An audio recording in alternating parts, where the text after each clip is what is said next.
Welcome to the debate of the week. Very rare I do these anymore because there's no real reason to do them.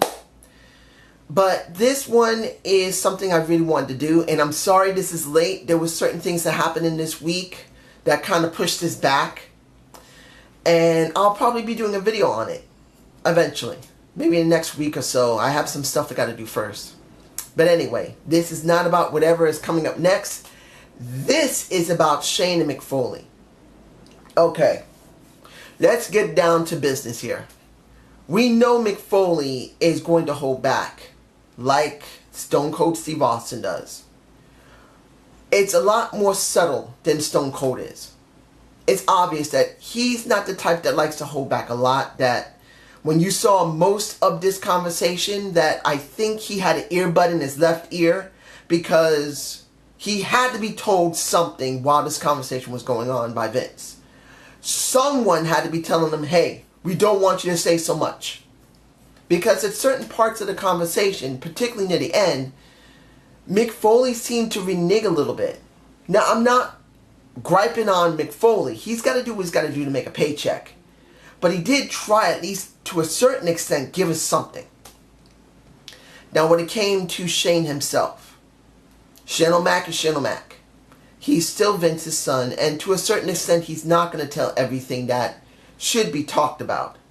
But I will say this about the entire conversation with his father, how he was when he was very young, how he got into the business. I believe about out of 100%, he was talking about 70 to 80% honest. Now, that still leaves between 20 to 30% he ain't going to say shit. But I do believe that most of what Shane McMahon had said about learning about the business, instead of like most people, where they would go through wrestling first and then later learn about the mentality of a wrestler, that he learned all that stuff first instead of learning how he would learn how to wrestle. So that does make some sense when it came to Shane himself. He didn't learn how to wrestle first. He learned all the craft of the mentality first. The strategy, how to play the crowd. I do believe with his personality, excuse me, I do believe that makes the most sense with his personality. He learned that later, the wrestling. I don't believe they really talk much about Steph on purpose because I've heard some of the rumors about how him and Steph, even though they loved each other, they were a lot at odds with each other. So I do believe that is not too much off, that him and Steph did have a lot of problems between one another. And when it came to, excuse me, allergies are acting up. When it came to talking about Hell in a Cell at WrestleMania, that was very profound how he felt. Now you could see that he is the type of person, from my perspective, he wants things done the way he wants it done. He'll be willing to lean a little bit to the left to give you a little leeway, but it's got to be his way, or it's not going to be the way it's going to be. So the way it got set up, I can understand that. The Montreal Screwjob. Now this was interesting to hear his point of view on it. Because like I said earlier, 20 or 30%, he's not going to tell everything about it. And he's going to do something that's going to make it more easier for him and his father to coexist after that conversation with Mick Foley. So what he said probably wasn't everything that was spoken, of course. But that is probably the closest we're going to come to knowing the perspective other than Vince himself, other than when it came to HBK, other than Pat Patterson or Kevin Dunn himself. Because I think Shane's explanation might be the closest we could get. Not the best, but it's the closest we could get in recent history. Saying what he said about how his father tried to beg Brent not to do what he's going to do. By my perspective, how it went down, I think they were both right and they were both wrong. Between Vince and Bret Hart, both of them were right. Brent has an opportunity to go somewhere else. He's a wrestler. He's going to do whatever he's going to do for family, for himself. And he did try to be classy about it to a certain extent. Vince is doing what he thought was right because he was owning the damn company and he didn't want to look bad to his competitor and to everyone who was watching. And in the end, when it was all over, the Vince screwed the Brent, and then when Brent punched out Vince, that's also right and wrong. Right that Brent knocked Vince's clock out. Vince standing there taking the hit.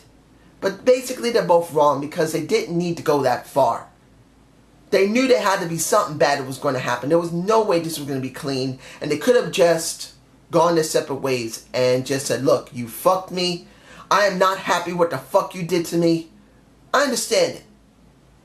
Fuck you, but I understand it. Vince, yeah, I get the point. You say fuck you, fine. I understand it, but you didn't see my point. I did what I had to do. It hurts to see you go. Fuck you too. But, you know, bygones be bygones. Let's just go for it. And I felt that both sides were wrong in the situation. And they were both right. There was no winning or losing there. It was just a big mess. And how Shane said it, he was sugarcoating it. He was going by his own perspective, which wasn't too bad, but alright. The part about, and this is well after China's death, they didn't want to go near that.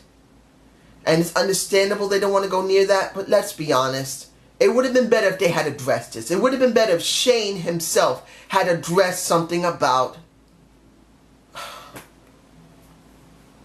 Jolie Lawler should have been more better handled by Paul, by Steph, by Vince. Even Shane could have been involved in this, and it wasn't. And the part about Paul and being married to Steph, when Mick Foley went there, and I have this feeling that Shane was not too happy about Paul doing what he did to China. I don't feel he was totally comfortable with that. But it happened. As long as his sister's happy, that's all that matters. But I really believe they should have addressed China because look, Shane is involved in it. He's Steph's brother, and I felt that could have been addressed. For the rest of the entire interview, it wasn't bad. It was interesting to hear how he pissed off his dad by pushing him into a pool and being cock diesel. And we know how Vince, that man had bigger muscles than Arnold Schwarzenegger at the time. A lot of roids going on. But I really felt like this entire interview genuinely was more honest than the previous videos they had produced. Well, previous interviews, not videos, because I saw this as a video. Previous interviews, I felt it was much more honest, but not by much. Even though Shane McMahon's going to say whatever the hell he wants, he is still limited in what he's going to say. Because he could have said Paul is a piece of shit for what he did to China. He was never happy what happened with his sister. He really wanted the product to be in a certain way, and he didn't get no fucking where because his dad was too fucking stubborn about it. And he did say it to a certain extent, which I commend him for. Saying simply he didn't want his love for his father to mess up with the business part of it, and he left. I really believe he really wanted to say my dad was a stubborn bastard that really didn't want to see the businesses going bad, and my ideas might have helped. That's what I felt really what Shane wanted to say. But this is just my point of view. You guys tell me below. I hope you enjoyed this debate of the week. Please give me a comment below. Now that, I just want to address this quickly. Now that I hear that SmackDown is going to be split away from Raw and it possibly will be doing live shows from now on, I'm actually debating seeing if I can do SmackDown reviews again. If you guys want to see me do SmackDown reviews, and I haven't done them in maybe 2 years. I stopped doing it because the product was getting on my freaking nerves and I couldn't stand it anymore. I'm going to watch the product and see if they're going to still have the same format. If they do, I'm not going to do any reviews on it. But if it's different, tell me below if you would like to see it. Have a good day and have a good night. Peace!